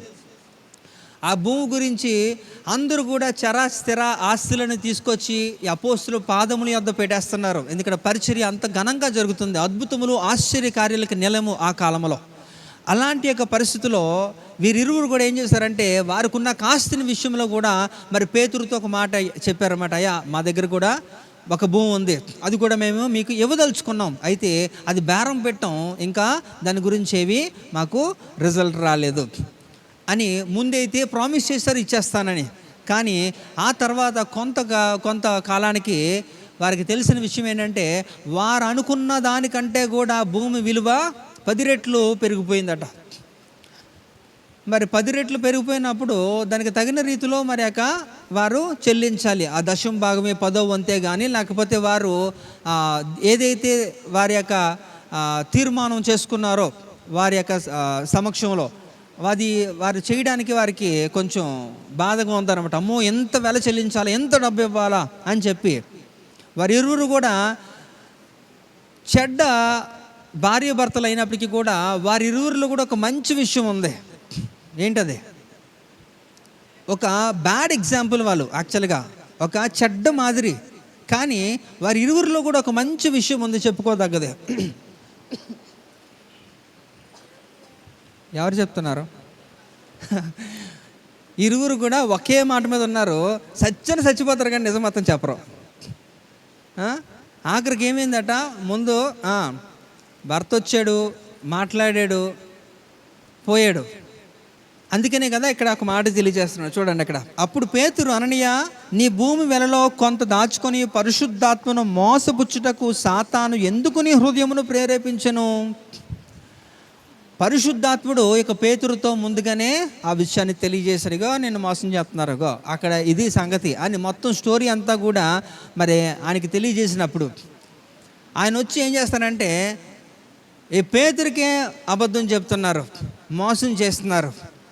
మరి భర్త చనిపోయాడు, తర్వాత భార్య కూడా వచ్చింది, తన పర్ఫార్మెన్స్ కూడా చాలా చక్కగా చేసింది, తను కూడా పోయింది. అక్కడే అందరూ చూస్తుండగానే మరి ఆ కాలంలో మరి సంఘం అంతటికి కూడా బహు భయంకరమైన భయానక సందర్భం ఏదన్నా ఉందంటే ఇదే. 2 భార్య భర్తలు కళ్ళ ముందే వారు రక్తం కక్కుకొని వారు చచ్చిపోవడం వారు చూశారు. అలా తీసుకుని వెళ్ళి వారు పూర్తి చేశారు. కాబట్టి ఇక్కడ రెండో దానికి కారణం ఏంటో తెలుసా? ఎందుకు? మొదటిది మూర్ఖపు లక్షణం. మూర్ఖులుగా ఉంటున్న వారు ఇలాంటి యొక్క మరణానికి లోనవుతారు. అలాగే రెండోది మోసము చేసేవారు కూడా ఇదే మరణానికి వెళ్ళిపోతారు. అంటే మోసం చేసినప్పుడు కూడా వారు నిత్య మరణానికి వెళ్ళిపోతారు. నిత్య మరణము, ఆత్మీయ మరణము, భౌతిక మరణం గురించి మాట్లాడితే భౌతికంగా కామన్ అందరికీ ఉంటుంది. ఈవెన్ పరిశుద్ధుడికి కూడా ఏముంటుంది, నీతిమంతుడికి కూడా ఏముంటుంది, భౌతిక మరణం ఉంటుంది. అవునా కదా? మన సేవకులకి కూడా భౌతిక మరణము ఎవరు కూడా తప్పించలేరు. అదంతా కూడా కామన్గానే ఉంటుంది. కానీ మనం తప్పించుకోగలిగింది ఏంటట? ఆత్మీయ మరణాన్ని తప్పించుకోవచ్చు, ఇంకా నిత్య మరణాన్ని తప్పించుకోవచ్చు. కనుక ఇక్కడ రెండో మరణానికి అంటే రెండోది కారణం ఏంటంటే, మొదటిది మూర్ఖపు లక్షణం అయితే రెండోది మోసం. మరి మూడోది కూడా చూద్దాం. అపోస్తల కార్యం 12:23 చూద్దాం. అతడు దేవుని మహిమపరచనందున వెంటనే ప్రభువు దూత అతని మొత్తెను గనుక పురుగులు పడి ప్రాణము విడిచెను. ఎవరండి ఇక్కడ? హేరోదు అనే ఒక రాజు గురించి. హేరోదు అనే ఒక రాజు గురించి ఇక్కడ తెలియజేస్తున్న ఒక విషయం. ఎవరండి ఆ రాజు? ఏం చేశారట? వాడికున్నాక గర్వం అంతా ఇంత కాదండి. ఎంత అనుకున్నాడంటే, నేను ఏదన్నా చేయగలను, నేను ఏదన్నా సాధించగలను అనుకుంటూ సృష్టించిన సృష్టికర్తనే వాడు మహిమపరచలేదు, జ్ఞాపకం కూడా చేసుకోలేదు. కాబట్టి చనిపోవడం కూడా ఎంత దారుణంగా చనిపోయాడండి. ఎలా చనిపోయాడట? ఎవరన్నా చనిపోయిన తర్వాత పురుగులు పడతాయి, కానీ వీడు బ్రతుకున్నప్పుడే పురుగులు పడి చచ్చాడట. అంటే దేవుని మహిమపరచలేని వారికి కూడా ఇలాంటి మరణం. అంటే మనము సృష్టించబడింది ఎందుకు? We are created to worship Christ. మనము సృష్టించబడిందే క్రీస్తుని ఆరాధించడానికి. హల్లెలూయా. క్రీస్తుని మహిమపరచడానికి కదా. మరి అలాంటి వారు మరి ఈ యొక్క సృష్టినే మీరు ఆరాధిస్తే, సృష్టిని జ్ఞాపకం చేసుకుంటే, ఇంకేదో చేస్తే ఖచ్చితంగా దేవుడు దాన్ని ఊరుకోడు. కనుక ఇక్కడ మీరు అర్థం చేసుకోవాలి. మూడో కారణం ఏంటట? గర్వము. మొదటిది మూర్ఖపు లక్షణం అయితే, రెండోది మోసము, మూడోది గర్వము. ఇంకా చూస్తే 1 కొరింథీ పత్రిక 11:29 చూడండి. ప్రభువు శరీరమని వివేచింపక తిని త్రాగువాడు తనకు శిక్షావిధి కలుగుటకే తిని తాగుచున్నాడు. ఇందువలననే మీలో అనేకులు బలహీనులను రోగులునై ఉన్నారు, చాలామంది నిద్రించుచున్నారు. హల్లెలూయా. మరి నాలుగో కారణం ఏంటో తెలుసా? మొదటి కారణము మూర్ఖపు లక్షణం అయితే, రెండోది మోసం అయితే, మూడోది గర్వము. మరి నాలుగోది ఏంటంటే, ఇక్కడ ఈ కొరింథీ సంఘంలో గురించి మనం ఎప్పుడు కూడా జ్ఞాపకం చేసుకుంటాం కదా. మొదటి ఆదివారంలో ఈ యొక్క ప్రభు బల కార్యక్రమంలో మనం చదువుకునే వాక్య భాగాలే కానీ మనము ధ్యానిస్తుంటాం. ఈ యొక్క 11వ అధ్యాయంలో ఏంటట, ఈ ప్రభు బల్ల కార్యక్రమంలో పాలు పంచుకున్న వారు ఏ రీతిలో ఉండాలి, ఏ రీతిలో తమను తాము సిద్ధపరచుకోవాలో ఇవన్నీ కూడా మనం మాట్లాడుతున్నాం. అయితే ఇక్కడ చూస్తే ఆ కొరింథీ సంఘవాసులు ఏమైపోయారట? కొంతమంది ఏమైపోయారండి? బలహీనులు. మొట్టమొదటిగా ఏంటట? బలహీనులు అయ్యారట, తర్వాత రోగులయ్యారట, తర్వాత అంటే ఇది ఎందుకు జరుగుతుందంటే, దేవుని యొక్క విధానాల్ని నిర్లక్ష్యము చేసే వారికి పరిస్థితి. ఎవరైతే దేవుణ్ణి నిర్లక్ష్యము చేస్తారో గుర్తుపెట్టుకోవాలి. ఎవరైతే దేవుణ్ణి నిర్లక్ష్యము చేస్తారో మొట్టమొదటిగా వారు ఏమైపోతారట? బలహీనులు అవుతారట. They will be sick. వారికి సిక్నెస్ ఉంటుంది, వీక్ అయిపోతారు. వారు ఎన్ని డాక్టర్ల దగ్గరికి తిరిగినప్పటికీ కూడా, ఎన్ని స్కాన్లు ఎంఆర్ఐలు చేసినప్పటికీ, సిటీ స్కాన్లు ఎన్ని చేసినప్పటికీ కూడా ఎవ్రీథింగ్ ఈజ్ నార్మల్. బట్ నీకు ఉన్న పరిస్థితి ఏంటి? ఏమీ మారదు. ఎందుకు నువ్వు అలా అయిపోతున్నావు ఎవరికి అర్థమవద్దు. అన్ని మెడికల్ రిపోర్ట్స్లో కూడా అంతా కామన్గానే ఉంటుంది, అంతా బాగుంటుంది. కానీ నీ యొక్క బలహీనత మాత్రం నేను విడిచిపెట్టదు. ఎందుకో తెలుసా? వారు దేవుణ్ణి నిర్లక్ష్యము చేసిన వారు ఒక స్టేజెస్ అన్నమాట. ఎవరైతే దేవుడిని నిర్లక్ష్యము చేస్తారో వారి యొక్క పతనం ఏ రీతిలో స్టార్ట్ అవుతుందంటే, మొట్టమొదటిగా వారు బలహీనులు అయిపోతారట, వారు వీక్గా అయిపోతారు. ఆ వీక్నెస్ కాస్త నెక్స్ట్ లెవెల్కి వెళ్తుంది. ఏం వెళ్తుందట? ఒక రోగులు అయిపోతారు అన్నమాట. ఏదో ఒక వ్యాధి, ఒక మంచానికే పరిమితి అన్నమాట. వారు ఏమీ కూడా పెద్దగా వారి పని వారు చేసుకోలేని పరిస్థితిలో ఉంటారు. రోగాన్నే వారి ఒక లైఫ్ అంతా కూడా ఇంకా అలాగే ఉంటుంది. ఆఖరి ఏమైపోద్దట? బలహీనులు, రోగులు, అంతే, ఇంక అయిపోయింది. వారి యొక్క ప్రయాణము అక్కడితో ముగిసిపోయింది. కానీ ఇక్కడ తెలుసుకోవాల్సిన విషయం ఏంటంటే వారు ప్రయాణం అయితే ముగించారు, కానీ వారి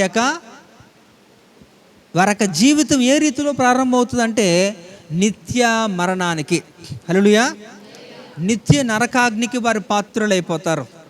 వారు భూమి మీద ఉంటున్నప్పుడే వారు ఆత్మీయంగా చచ్చారు. అవునా? వారు ఆత్మీయంగా చచ్చారు కాబట్టే వారు బలహీనులు, ఆ తర్వాత రోగులు, ఆ తర్వాత నిద్రిస్తారు, చనిపోతారు.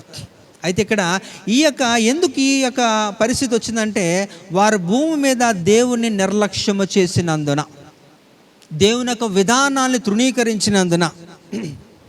అందుకే చాలా జాగ్రత్తగా, ఇంకా ఇర్మియా కూడా ఒక మాట చెప్తాడు తెలుసా? 48వ అధ్యాయము 10వ వచనాన్ని కూడా చూడండి.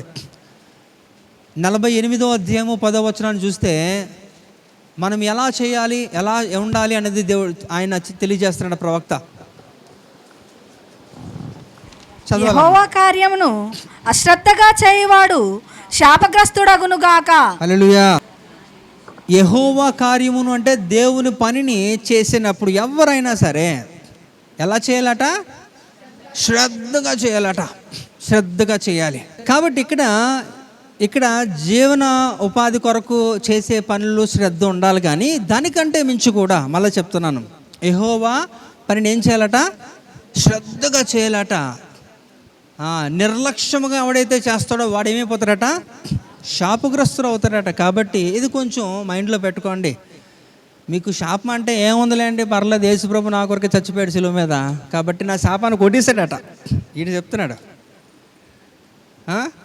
మీరు అనుకుంటున్నారేమో మీ శాపాన్ని కొట్టేశారు, వాస్తవంగా కరెక్టే, కానీ మళ్ళా దాన్ని ఏం చేస్తారట? చేస్తూనే ఉన్నారు. కాబట్టి అవన్నీ కూడా అలాగే ఉంటాయి. ఒకరోజు ఎక్కడ తీసుకెళ్తా నిన్ను? ఆ 2 మరణంలోకి వెళ్ళిపోతారు మీరు. ఎక్కడికి?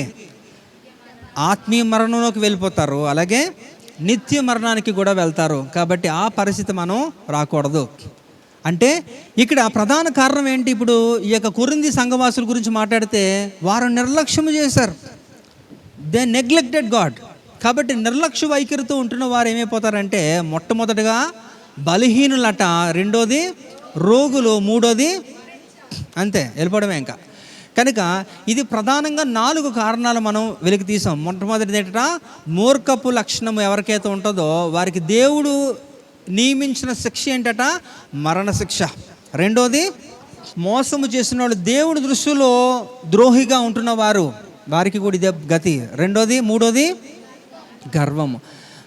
కనుక గుర్తుపెట్టుకోండి, ఈ ప్రధానమైన కారణాలు ఇవి 4 కూడా. మీరు అనుకోవచ్చు చాలా ఇవేముందండి, ఇగ్నోర్ చేయొచ్చు. ఇదే ఇగ్నోరెన్స్ ఇస్ డెత్. కాబట్టి ఇలా ఎవరైతే చేస్తారో వారి పరిస్థితి ఆ రెండిట్లకి కూడా వెళ్ళిపోతారు. అయితే ఇప్పుడు కారణాలు చూసాం, కానీ ఇప్పుడు మనం ఇంకొక విషయాలు కూడా గమనించాలి. అయితే వాస్తవంగా దేవుడు ఎప్పుడు కూడా మీరు బాధగా ఉండడం ఆయనకి ఎప్పుడు ఇష్టం లేదు. అందుకనే విలాప వాక్యాల్లో ఒక మాట తెలియజేస్తాడు. చూడండి, విలాప వాక్యాలు 3వ అధ్యాయము 33వ వచనం చూడండి. లామెంటేషన్స్ 3:33. హృదయపూర్వకముగా ఆయన నరులకు విచారమునైనను బాధనైనను కలగచేయడు. హల్లెలూయా. దేవుడైతే ఏం చేయడట? హృదయపూర్వకంగా, హార్ట్ఫుల్గా దేవుడు ఏం చేస్తాడట?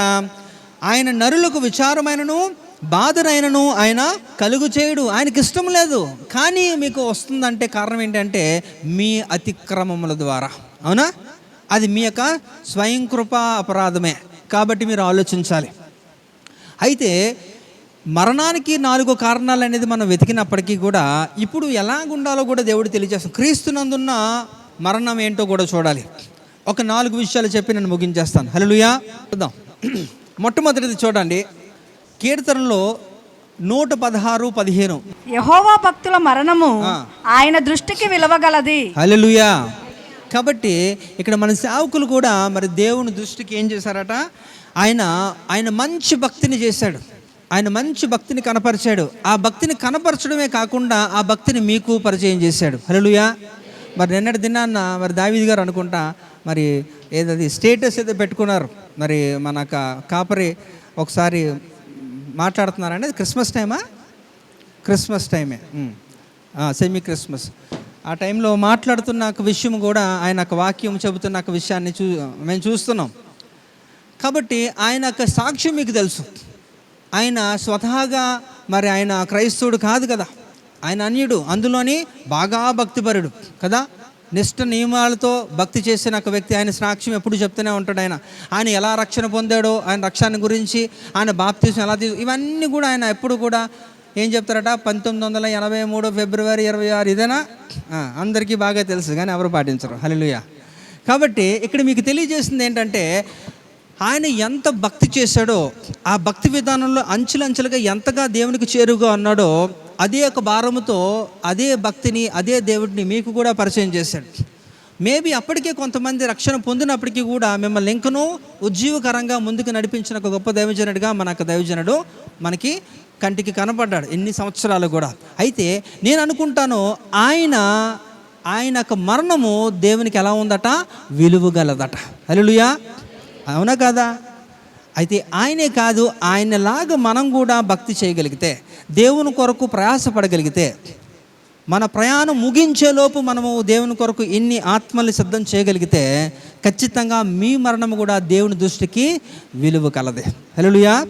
కాబట్టి దేవుడు తెలియజేస్తున్నాడు, మనము దేవుని క్రీస్తునందు మరణం ఎలా ఉండాలి అంటే, మొట్టమొదటిగా మన భక్తి ఎలా ఉండాలంటే, మన మరణము విలువగలగా ఉండాలి. చాలామంది ఉంటారండి, బ్రతుకుతారు చేస్తారు కూడా, కానీ ఒక ఐడెంటిటీ ఉండదు, ఒక గుర్తింపు ఉండదు. వారికి నచ్చినట్టు బ్రతుకుతారు, వచ్చినట్టు చేస్తారు, అంతేనా? అలాగ ఉండడం వల్ల ఏం ఉపయోగం? దేవుడు మనల్ని ఎందుకు నిర్మించాడు, ఎందుకు సృష్టించారంటే ఒక ఉద్దేశం ఉంది, అవునా? ఆయన చిత్తము నెరవేర్చడానికి మనల్ని భూమి మీదకి పంపించిందే ఒక ఉద్దేశముతో దేవుడు మనలను పంపించాడు. కాబట్టి ఇది మొట్టమొదటిది ఏంటట, యెహోవా భక్తులు మరణము ఆయన దృష్టికి విలువ కలది. కాబట్టి మన మరణము దేవుని దృష్టికి ఎలా ఉండాలట, విలువ కలది. దేవుడు చాలా ప్రౌడ్గా చెప్పుకోవాలి, గర్వంగా చెప్పుకోలే, నా కొరకు చనిపోయాడు, నా కొరకు పని చేశాడు, నా కొరకే జీవిస్తున్నాడు అని కూడా దేవుడు చెప్పుకునే స్థాయిలో మీరు ఒక జీవితము మీరు ఉండాలి. అలాగే చూస్తే రెండో చూడండి, ప్రసంగి ఏంటది, సుగంధ తైలము కంటే మంచి పేరు మేలు, ఒకని జన్మదినము కంటే మరణ దినమే మేలు. హల్లెలూయా. కాబట్టి ఇది కూడా మరి ఆయన ఓన్ చేసుకున్నాడు అనిపిస్తుంది నాకు. ఎందుకంటే అందుకనే నేను ఏది కూడా ఏదో చెప్పాలి కదా, లేకపోతే ఇవ్వాలి కదా అని చేయనండి. సంపూర్ణంగా నేను స్టడీ చేస్తేనే దాని గురించి నేను అలాగా ప్రార్థనాపూర్వకంగా నేను ఏదైనా వాక్యం ఇవ్వాలన్నా, బ్యానర్ మీదకి ఎక్కాలన్నా కూడా దానికి ఒక విధానం, ఒక ప్రాసెస్ ఉంటుంది. కాబట్టి ఇక్కడ అది చూడండి, అక్కడ సుగంధ తైలము కంటే మంచి పేరు మేలట, ఒకని జన్మదినము కంటే మరణదినమే మేలు. ఖచ్చితంగా ఈ స్టేట్మెంట్ని రెండో ఒక లైన్ని చూస్తే, ఒకని జన్మదినము కంటే మరణదినమే మేలు అంటే ప్రపంచమంతా వ్యతిరేకిస్తుంది, అవునా కదా? ఇదేంటండి, ఎవడన్నా చావు కోరుకుంటారా? చావడానికి ఎవడు ఇష్టపడతాడు? ఎవడు ఇష్టపడ్డు? ప్రపంచం అందరికీ కూడా వ్యతిరేకంగానే ఉంటుంది. అందుకనే యాకోబు పత్రికలో యాకోబు తెలియజేస్తున్న ఒక మాట, ఈ లోక స్నేహము దేవునితో వైరము. కాబట్టి ఈ లోకముతో ఎవరైతే స్నేహం చేస్తారో ఖచ్చితంగా దేవునితో వారికి సంబంధాలు ఉండవు. దేవునితో సంబంధం లేకపోతే నువ్వు ఎందులోకి వెళ్ళిపోతావు అంటే ఆత్మీయ మరణంలోకి పోతావు, అవునా? ఆత్మీయ మరణంలోకి వెళ్ళిపోతే నెక్స్ట్ ఏమవుద్ది, ఇంకొకటి దాంట్లోకి వెళ్తావు, రెండవ మరణానికి పాత్రలు ఏమవుతావు, నిత్య మరణానికే పాత్రలు అవుతారు. కాబట్టి ఇక్కడ బర్త్డే చేసుకోవడం గొప్ప విషయం కాదు, అలాగని నేను చేసుకోవద్దు అని కూడా నేను చెప్పట్లేదు. కానీ దానికంటే కూడా ఒకని జన్మదినము కంటే మరణదినమే మేలు. ఆ వ్యక్తి గురించి మనం మాట్లాడుకుంటున్నప్పుడు నిజంగా మీరు భక్తి చేయగలిగితే, నిజంగా ఆ వ్యక్తి గురించి మీరు ఆలోచించగలిగితే, ఆయన చేసిన పనుల విషయంలో కానీ, మిమ్మల్ని అందరినీ రక్షించి దేవునికి నడిపించే విషయంలో కానీ మీరు కూడా ఏమవ్వాలట, అలాగా భారముతో మీరు కూడా ఒక నిర్ణయం తీసుకొని దేవుని కొరకు పని చేయగలగాలి. ఈరోజు మనం మాట్లాడుతున్నాం, మన మధ్యలో లేకపోయినప్పటికీ కూడా ఆయన విడిచి వెళ్ళిన ప్రతిదీ కూడా మనము ముందుకి తీసుకుని వెళ్ళడానికి మనము సహాయపడాలి. సేవకులతో మీరు కూడా సహాయపడాలి, దేవునికి లోబడాలి, సేవకునికి లోబడాలి, అప్పుడు మీకు ఆశీర్వాదం. కాబట్టి ఇక్కడ ఒకటి జన్మదినము కంటే మరణదినమే మేలు. చూడండి, స్టెఫెన్ మరణము ఎంతగా ప్రభావితం చేసిందంటే వ్యక్తిని, ఎవరిని, అపోస్తులైన పౌలు గారిని. ఈరోజు మనం మాట్లాడితే నూతన నిబంధన గ్రంథంలో 27 పుస్తకాల్లో 14 పత్రికలన్నీ కూడా ఎవరిచ్చారు మనకి, అపోస్తులైన పౌలు గారి. రోమా పత్రిక నుంచి హెబ్రీ పత్రిక వరకు అన్నీ కూడా మనకి ఎన్నో అమూల్యమైన విషయాలు ఎందుకో తెలుసా, స్టెఫెన్ మరణము ఆయన్ని ఎలాగంటే తన రూపాంతరము చెందే రీతిలో చేసింది. అపోస్తలుల కార్యము 9వ అధ్యాయం 4వ వచనంకి వచ్చినాక చక్కమని అక్కడ పట్టబడ్డాడు. ఎప్పుడైతే ఆయన పట్టబడ్డాడో ఆ రోజు నుంచి ఆయన చనిపోయే వరకు కూడా ఉన్నతమైన పరిచర్య చేశాడు. హల్లెలూయా. కనుక అందుకే మరణం కూడా ఎంతో మేలు, అది ఇతరులని ప్రభావం చేస్తుంది. యేసు ప్రభు మరణం మనల్ని ప్రభావం చేయలేదా? చెప్పాలి. యేసు ప్రభు మరణం మనల్ని ప్రభావం చేసింది కనుక యేసు ప్రభు మరణాన్ని బట్టే మనకి ఈరోజు రక్షణ, అవునా కాదా? కనుకనే ఈ యొక్క సొలొమోను చాలా చక్కగా అంత చక్కటి మాట అని చెప్తున్నాడు. ఇది ప్రపంచం అంగీకరించకపోవచ్చు, కానీ ప్రతి క్రైస్తవుడు స్పృహ కలిగిన వాడు ప్రతి ఒక్కడు కూడా దీన్ని ఆమోదిస్తాడు. హల్లెలూయా. ఏంటండి, ఒకరి జన్మదినము కంటే మరణదినమే మేలు. మీరు ఎంతగా బ్రతుకుతారు అనేది పక్కన పెట్టండి, ఏ రీతిలో మీ యొక్క మరణం ఉంటుంది, ఏ రీతిలో మీరు ప్రభావితం చేయగలిగారు ఇతరులని, దేవుని కొరకు ఎంత శ్రమ పడ్డారో ప్రయాసపడ్డారో అనేది ఇక్కడ. అందుకే క్రీస్తునందు మరణము ఈ రీతిలో ఉండాలట. మొట్టమొదటిగా మీ యొక్క భక్తి దేవుని దృష్టిలో ఆ మరణం ఎలా ఉండాలట? విలువగలగా ఉండాలట. తర్వాత మేలు. ఇంకా చూద్దాం, ఫిలిప్పీ రాసిన పత్రిక 1వ అధ్యాయం 21. బ్రతుకుటైతే ఎలా లాభం అండి? ఎలా లాభము? ఇక్కడ కూడా మళ్ళీ ఇది కాంట్రడిక్టరీ సబ్జెక్టులు ఇవన్నీ కూడా. మరణం ఎవరికి లాభంగా ఉంటుంది? దేవునిలో ఉన్న వారికి లాభంగా ఉంటుంది, అవునా? ప్రపంచంలో వాడికి నచ్చినట్టు బ్రతుకుతున్న వాడికి ఎవరికి కూడా చచ్చిపోతే మరణం వాడికి లాభం ఉండదు, వాడికి నష్టమే. కానీ బ్రతుకుటైతే క్రీస్తు, చావైతే లాభం. అందుకే మరలా నేను తెలియజేస్తున్నాను, చూడండి ఇక వాక్య భాగం ఏంటట? కావున దేహమందున్నను దేహమును విడిచినను ఆయనకి ఇష్టలై ఉండవలనని మిగులు అపేక్షించుచున్నాను. మీరు బ్రతుకుంటున్నా దేహము విడిచిపెట్టి వెళ్ళిపోయినప్పటికీ కూడా ఆయనకి ఇష్టలుగా ఉంటే మీకు మంచిది, లేకపోతే నష్టం. ఎందుకంటే ఒక మరణం అందరికీ కూడా కామన్గా ఉంది, కానీ 2 కామన్ కాదండి. అది మీరు మార్చుకోవచ్చు, అవునా కదా? చెప్పలే. కాబట్టి ఇక్కడ బ్రతుకుటైతే క్రీస్తు, చావైతే లాభం. అయితే మన చావు లాభంగా ఉండాలండి మనకి, అంతే. మన చావు లాభంగా ఉండాలి. ఏంటో లాభం అంటే, మనం పరలోకానికి వెళ్ళగానే మనకి గుడ్ హాస్పిటాలిటీ, ఒక మెప్పు మనకి. ఇంకా చూడండి, మీరు పార్టీలకు వెళ్తుంటారు కదా, మీకు బాగా అలవాటే, బాగా తెలుసు మీకు. ఆ పార్టీలకు వెళ్ళినప్పుడు ఈ రోజుల్లో ఒక ఫ్యాషన్ ట్రెండ్ ఏమైపోయిందంటే వెల్కమ్ డ్రింక్ కదా, అవునా? వెల్కమ్ డ్రింక్ ఇస్తారు, ఏదో ఒక డ్రింక్ ముందుగా తినకముందే అందరినీ కూడా గౌరవిస్తారు, రెస్పెక్ట్ చేస్తారు, అందరినీ కూడా అసెంబ్ల్ చేస్తారు.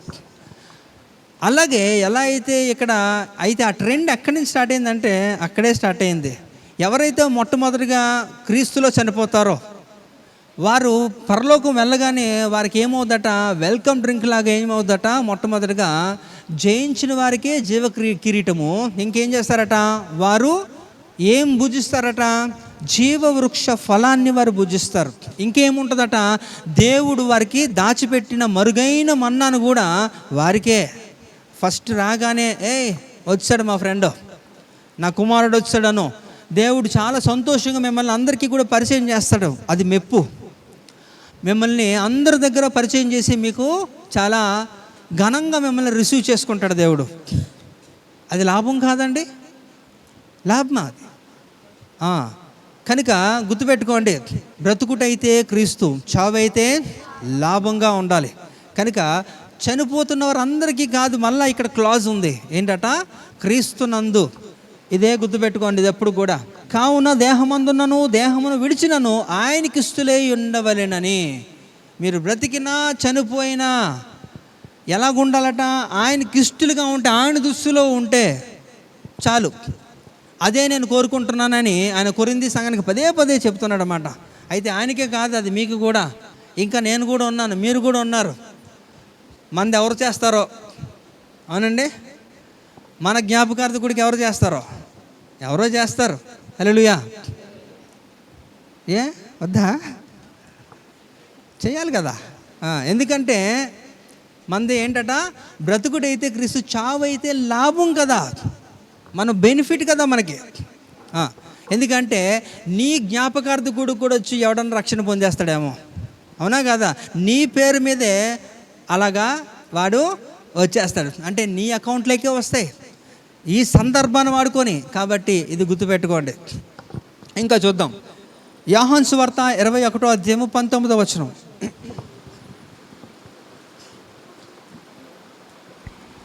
అతడు ఎట్టి మరణము వలన దేవుని మహిమపరచునో దాన్ని సూచించి ఆయన ఈ మాట చెప్పెను. ఇట్లు చెప్పి నన్ను వెంబడించుమని అతనితో అనెను. రైట్, ఇక్కడ చూడండి. అతడు ఎట్టి మరణం వలన దేవుని మహిమపరచును అంటే నీ మరణము కూడా ఎలాగంట దేవుని మహిమపరుస్తుందట. కాదా? ఎంతోమంది, ఒకరు కాదు, రెండు కాదు అండి, అనేకులు భక్తులు హతసాక్షులు అయిపోయిన వారు అనేకులు ఉన్నారు. యేసు ప్రభు శిష్యులే 11 మంది. అందరూ కూడా ఏమైపోయారట? 10 మంది అనుకో, 11 మంది, ఎందుకంటే మత్తయి వచ్చాడు కదా మధ్యలో. ఈ 11 మంది కూడా యేసు ప్రభు కొరకు ఏం చేశారట? హతసాక్షులు అయిపోయారు. చంపేస్తావా? చంపే, అంతే. నో మోర్ కాంప్లిమెంట్స్ లేవు, కామెంట్స్ లేవు, కాంప్రమైజ్ లేదు, ఏమీ లేదు. చంపేస్తే చంపే.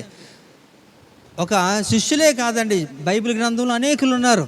మనకి చూస్తే డానియేల్ గ్రంథంలో చూస్తే షడ్రక్, మేషక్, అబేద్నెగో ముగ్గురు యవనస్తులు కూడా, వారిని కూడా రాజేమన్నాడు? ఆక విగ్రహానికి మొక్కమంటే వాళ్ళు ఏమన్నారు? ఆహా, మేము మొక్కం. నీకు నేను ఎక్స్ప్లెనేషన్ ఇవ్వాల్సిన, సంజాక్షి చెప్పాల్సిన అవసరం కూడా నాకు లేదు. తీసుకెళ్ళి లోపలేశారు. వాళ్ళతో పాటు యేసుప్రభు కూడా నడుస్తున్నాడు లోపల. హల్లెలూయా. అంతే. అంటే ఎక్కడా కూడా కాంప్రమైజ్ అవ్వలేదండి. దానియేలుని తీసుకెళ్ళి సింహం బోన్లో వేస్తే ఆయన ఏం చేశాడు? అయ్యో నన్ను ఎందుకు వేస్తావు అన్నాడా? లేదు కదా. ఆయన కూడా హ్యాపీగా సింహాలతో మంచి ఫ్రెండ్షిప్ చేసుకొని అందరూ కూడా హ్యాపీగా ఎంజాయ్ చేసుకొని తెల్లవారు బయటకు వచ్చారు కదా. కాబట్టి ఇక్కడ కాంప్రమైజ్ అవ్వలేదు ఎక్కడ కూడా. అంటే నీ మరణం, ఒకవేళ మరణం సంభవించినప్పటికీ కూడా అది దేవుని మహిమపరిచే రీతిలో ఉంటే నీకు అది మంచిది. హల్లెలూయా. ఇలాంటి మరణము కదా మనం మరణించాలి, ఇలా కదా మనం ఉండాలి, దేవుడు కోరుకుంటున్నది. అంతేగాని మరణము ఏ రీతిలో మూర్ఖంగా మనం చచ్చిపోయి, గర్వంతో చచ్చిపోయి, ఇంకా మోసంతో చచ్చిపోయి, నిర్లక్ష్యంతో చచ్చిపోతే మీరు ఎందుకు పాత్రులు అవుతారు? నిత్య మరణానికి పాత్రులు అవుతారు. దానివల్ల మీకు ఎలాంటి లాభం లేదు, నీ వల్ల ఎవరికీ లాభం ఉండదు. కనుక మనం అలాంటి యొక్క పరిస్థితుల్లో ఉండకూడదు కానీ దేవుడు తెలియజేస్తున్నాడు. కాబట్టి ఇలాంటి మరణం మనకు కలగాలంటే మనము క్రీస్తులో ఉండాలి. హల్లెలూయా. ఇప్పుడు మనం పైన మాట్లాడుకున్న 4 విషయాలు కూడా మనము క్రీస్తులో ఉంటున్నప్పుడే మనకి ఇలాంటి మరణము కలుగుతుంది. గుర్తుపెట్టుకోవాలి. ఎలా పడితే అలాగా అవ్వదు. కాబట్టి ఇక్కడ చూడండి, ఒక మాటగా మీకు తెలియజేస్తాను. ఎండను ఎవడన్నా ఆపగలడా? ఎవరు ఆపలేరు కదా. ఎండను ఎవడు ఆపలేడు. కానీ ఎండ నుంచి తప్పించుకోవచ్చా లేదా? సింపుల్ కదా. ఒక నీడలోకి వెళ్ళిపోతే మనకి ఎండ తగలదు. ఒక అంబ్రిల్లా తీసుకున్నారనుకోండి, ఒక గుడి కిందకి వెళ్ళారనుకోండి, మీకు నీడ ఉంటుంది. అవునా? అలాగే మరణాన్ని కూడా ఎవడు ఆపలేడు, కానీ మరణాన్ని తప్పించుకోవచ్చు. అంటే ఏ మరణాన్ని? భౌతిక మరణాన్ని కాదు. ఏ మరణాన్ని? నిత్య మరణాన్ని తప్పించుకోవచ్చు. అందుకనే ఇక్కడ మోషే చాలా చక్కగా ఒక మాట తెలియజేస్తున్నాడు. చూడండి, 91వ కీర్తన 1వ వచనం చూడండి. అందరికీ తెలిసిందే కదా. త్వరగా. మహోన్నతుని చాటున నివసించువాడే సర్వశక్తుని నీడను విశ్రమించువాడు. హల్లెలూయా, హల్లెలూయా. కాబట్టి ఇక్కడ మహోన్నతుని చాటున నివసించువాడే సర్వశక్తి నీడను విశ్రమించువాడట. కాబట్టి ఎండని ఏ రీతిలో మనం తప్పించుకోవచ్చో, ఎండని మనం ఆపలేం కానీ తప్పించుకోవచ్చు. అలాగే భౌతికంగా మనము చచ్చిపోతాం, కానీ నిత్య మరణం నుంచి మనం తప్పించుకోగలం. ఎలాగంటే అది మహోన్నతుని చాటును నివసించిన వాడే సర్వశక్తిని నీడను విశ్రమిస్తాడట. దేవునిలో ఉంటూ ఉన్నప్పుడు మనకి ఎలాంటి పరిస్థితి ఎదురైనప్పటికీ కూడా, అందుకే నేను మొట్టమొదటిగా నేను అడ్రస్ చేశాను. ఒక మరణాన్ని గురించి మాట్లాడితే ఎవరు కూడా ఇష్టపడరు, అందరూ భయపడతారు. కానీ ఒక నిజ క్రైస్తవుడు మాత్రం ఖచ్చితంగా మరణాన్ని ఎదుర్కొంటాడు. ఎందుకంటే వాడికి ఒక నిరీక్షణ ఉంది, ఒక గొప్ప విశ్వాసం ఉంది. ఖచ్చితంగా నేను ఎక్కడికి వెళ్తాను? పరలోకానికి, నా తండ్రి వద్దకు నేను వెళ్తాను అనే ఒక గొప్ప నిరీక్షణ. అయితే మన సేవకులు కూడా అలాంటి నిరీక్షణతోనే మరి ఆయన వెళ్ళారు. కాబట్టి ఏం చేయాలో మీరు తెలుసుకోవాలి. సేవా పరిచర్యలో మీరు పాలిభాగస్సులు అవ్వాలి. ఎంత మాత్రము సేవ విషయంలో అశ్రద్ధ లేకుండా, నిర్లక్ష్య వైఖరి లేకుండా మీరు సేవకులకి సహకరిస్తూ మీరు ఈ యొక్క పరిచర్యను ముందుకు తీసుకొని వెళ్ళే రీతిలో మీరు అందరూ కూడా పాలుభాగస్తులు అవ్వాలి. హల్లెలూయా. కాబట్టి మరి ఈరోజు ఆయన లేకపోయినప్పటికీ సేవ ఘనముగా జరుగుతుంది అన్ని చోట్ల కూడా. ఇంకా విస్తరించాలి. దానికి మీ యొక్క ప్రార్థన అవసరం. మీరు చేయగలిగినది మీరు చేయాలి. హల్లెలూయా. కాబట్టి ఇక ఇలాంటి యొక్క మరణంలోకి మనం వెళ్ళకూడదు. ఈ యొక్క గర్వంతో మనం చనిపోకూడదు, మోసంతో చనిపోకూడదు, నిర్లక్ష్య వైఖరితో మనం చనిపోకూడదు, మూర్ఖంతో అలాంటి యొక్క లక్షణంతో మనం చనిపోకూడదు. అవన్నిటిని పక్కకు పెట్టి దేవుడు కోరుకున్న మరణంలోకి మీరు ప్రవేశిస్తే ఖచ్చితంగా మీరు నిత్య మరణంని మీరు జయిస్తారు. అందులోకి వెళ్ళరు మీరు. మీకంటూ ఒక ప్రత్యేక స్థానాన్ని దేవుడు కలుగజేస్తాడు. కాబట్టి మనందరికీ కూడా ఇంకా ప్రయాణం ఉంది. మన ప్రయాణం అయిపోలేదు కదా. కాబట్టి దేవుడు మనకిచ్చినాక ఈ యొక్క కొద్దిపాటి యొక్క జీవితాన్ని దేవుని కొరకు మనం వినియోగిస్తే అది మనకు ఆశీర్వాదకరమే. మనకు మరణం కూడా అది లాభమే. బ్రతుకుటైతే క్రీస్తు, చావైతే లాభం. మన మరణం ఎప్పుడు కూడా, మన చావు ఎప్పుడు కూడా మనకు లాభదాయకంగానే మనం చేసుకోవాలి.